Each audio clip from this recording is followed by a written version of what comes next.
Ganesh Utsav committee ఆధ్వర్యంలో స్వర్గీయ శంకరయ్య గారు మొదలుపెట్టినటువంటి ఈ కార్యక్రమం 71 సంవత్సరం నుండి ఎన్ని ఇబ్బందులు వచ్చినా చివరికి కోవిడ్ సందర్భంలో కూడా ఈ ఆనవాయితీని కొనసాగించాలన్నటువంటి ఆలోచనతోని ఉత్సవ కమిటీ సభ్యుల యొక్క నిర్ణయం మేరకు ఈ యొక్క కార్యక్రమాన్ని మేము కోవిడ్ సమయంలో కూడా చేపట్టాము. గత సంవత్సరం మీరు చూసినట్లయితే సుమారు 20 నుండి 30 లక్షల మంది జనాలు రావడం, రోజు వచ్చినటువంటి భక్తులకు ఈ ప్రసాదాలు పంపిణీ కార్యక్రమం. అయితే ప్రధానంగా ఇప్పుడు చూసినట్లయితే మొన్ననే నూతనంగా గౌరవ ముఖ్యమంత్రి గారు ఆశీర్వాదంతో రాజ్యసభగా ఎన్నుకోబడినటువంటి యువ నాయకుడు శ్రీ అనిల్ కుమార్ యాదవ్ గారు ఈ ఉత్సవ కమిటీ సభ్యులుగా మేము యునానిమస్ గా మేము పెట్టడం జరిగింది. అదేవిధంగా హైదరాబాద్ సిటీ మేయర్ గారు, గ్రేటర్ హైదరాబాద్ మేయర్ గారు వారిని కూడా ఈ కమిటీలో మేము పెట్టడం జరిగింది. మరి ఈ కార్యక్రమంలో హైదరాబాద్ లో ఉన్నటువంటి ప్రతి కుటుంబం వారు, మాజీ కార్పొరేటర్ కృష్ణ యాదవ్ గారు కానీ, దర్శనన్న కుమారుడు రాజ్ కుమార్ గారు వారిని కూడా ఈ కమిటీలో చైర్మన్ గా, అదేవిధంగా వారి కూతురు మాధురి గారిని, సందీప్ గారిని, అదేవిధంగా పెద్దలు సీనియర్ నాయకులైన లక్ష్మణ్ యాదవ్ గారిని, మహేందర్ బాబు గారిని, రవికాంత్ రెడ్డి గారిని, ప్రవీణ్ గారిని, జ్వాలా ప్రవీణ్ గారిని, మహేష్ యాదవ్ గారిని, అశోక్ భాస్కర్ గారిని, ఇంకా గంగాధర్ యాదవ్ గారి, రాజు గారిని, మల్లేష్ యాదవ్ అన్న గారు, అదేవిధంగా హైదరాబాద్ లో ఉన్నటువంటి చాలా పేర్లు ఉన్నాయి. చందు గారికి, మరి మురళి గారు, చాలా పేర్లు ఉన్నాయి. పేర్లు చెప్పకుంటే అన్నిగా భావించద్దు. ప్రధానంగా హైదరాబాద్ లో జరిగే ఈ ఉత్సవంలో కులా మతాలకు అతీతంగా అందరూ కూడా పాలు పంచుకోవడం, ఇది మా హైదరాబాద్ ప్రజల యొక్క గర్వకారణంగా నేను భావిస్తూ ఈ యొక్క ఉత్సవంలో ఈ సంవత్సరము గత సంవత్సరంలో మేము ముఖ్యమంత్రి గారిని కోరిన వెంటనే కావాల్సినటువంటి ఏర్పాట్లలో ముఖ్యమంత్రి రేవంత్ రెడ్డి గారు అన్ని ఏర్పాట్లు వారి పర్యవేక్షణలోనే అధికారులకు ఆదేశాలు ఇచ్చి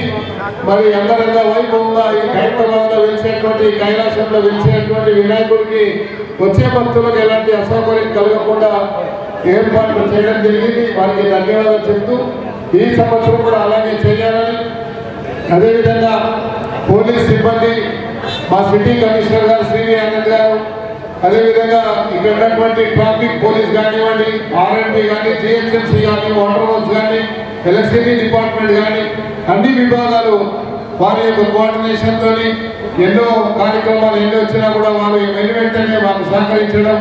వారికి కూడా ఈ సందర్భంలో ధన్యవాదాలు తెలియజేసుకుంటూ ఈ సంవత్సరం అలాగే సహకరించాలని కోరుకుంటూ, ప్రధానంగా ఇప్పుడు మా అనిల్ కుమార్ యాదవ్ గారిని ఈ ఉత్సవ కమిటీ యొక్క 70 సంవత్సరాలు పూర్తి చేసుకుంటున్నటువంటి సందర్భంలో ఈరోజు మరి కర్ర పూజ శంకరయ్య గారు ప్రారంభం చేసిన హైదరాబాద్ వినాయక ఉత్సవ కమిటీని మరి ఈ సంవత్సరం దాదాపు 70 సంవత్సరాలు పూర్తి చేసుకొని 71 సంవత్సరంలో అడుగుపెట్టిన సమయంలో హైదరాబాద్ ముద్దుబిడ్డ మనందరి ప్రియతమ నాయకుడు నాగేందర్ గారి నాయకత్వంలో ఈ సంవత్సరం కూడా నాకు కానివ్వండి, అదేవిధంగా నగర మేయర్ విజయక్క గారికి ఈసారి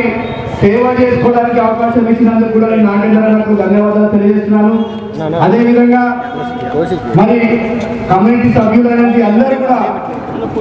కుటుంబ సభ్యులు, శంకరయ్య కుటుంబ సభ్యులైనటువంటి సుదర్శన్ భాయ్ గారికి, అదేవిధంగా హైదరాబాద్ వినాయక ఉత్సవ సమితిలో పేరు ఉన్నా లేకున్నా కూడా అందరూ కూడా ఒక ఇష్టాభావంతో పెద్దలు కృష్ణన్న కావచ్చు, అశోక్ అన్న కావచ్చు, మహేష్ భాయ్ కావచ్చు, మహేంద్రన్న కావచ్చు, జ్వాలప్రవీణ్ కావచ్చు, నాని కావచ్చు, అందరూ కూడా హైదరాబాద్ వినాయకుడు ఉత్సవాలు, వినాయక చతుర్థి వస్తుందంటే హైదరాబాద్ ప్రాంగణంలో కులాలకు, మతాలకు, రాజకీయాలకు అతీతంగా అందరూ కూడా ఈ యొక్క వినాయకుడికి సేవ చేసుకునే భావన మనం అందరం కూడా చూస్తూ ఉన్నాము. మరి పెద్దలు నాగేంద్ర గారు చెప్పినట్లు మన ప్రియతమ ముఖ్యమంత్రి రేవంత్ రెడ్డి గారు హైదరాబాద్ వినాయకుడిని ప్రతి సంవత్సరం కూడా దర్శనం చేసుకున్న విషయం మనందరికీ తెలుసు. మరి ఈ సంవత్సరం కూడా ఎలాంటి ఇబ్బంది కలగకుండా పోలీస్ కమిషనర్ సివి ఆనంద్ గారు కావచ్చు, అదేవిధంగా అందరూ పేరు పేరున అందరూ వాళ్ళ యొక్క సహకారం ప్రభుత్వం తరఫున అందరి సహకారం ఉంటుందని, మరి ముఖ్యంగా నగర ఇన్ఛార్జ్ మినిస్టర్ అయిన పెద్దలు పున్నం ప్రభాకర్ గారు కూడా హైదరాబాద్ నియోజకవర్గ ఎమ్మెల్యే దానం నాగేందర్ గారికి మరియు నా సోదరుడు ఎంపీ అనిల్ కుమార్ యాదవ్ గారికి, మరి ఇప్పుడు విచ్చేసిన ఉత్సవ కమిటీ అందరికీ, మెంబర్స్ కి, మీడియా మిత్రులకు అందరికీ నమస్కారాలు తెలియజేస్తూ, ఈ రోజు నాగేందర్ గారు కానివ్వండి, మా సోదరుడు అనిల్ కుమార్ గారు కానివ్వండి అన్ని కూడా మాట్లాడేశారు. మరి కొత్తగా నేనేం మాట్లాడేది లేదు. కానీ ఈ రోజు ఏదైతే వాళ్ళు చెప్పిండ్రో మతాలకు అతీతంగా మరియు పార్టీల అతీతంగా ఈ రోజు ఈ వినాయకుడు 70 years బ్యాక్ నుంచి శంకరయ్య గారు ఏదైతే స్టార్ట్ చేశారో ఇది 71 years ఈ సంవత్సరము. సో అదే విధంగా మీరు అందరూ కూడా ఉత్సవ కమిటీ వాళ్ళందరూ కూడా అదే విధంగా అదే ప్రోత్సాహంతో చేయాలని మనస్ఫూర్తి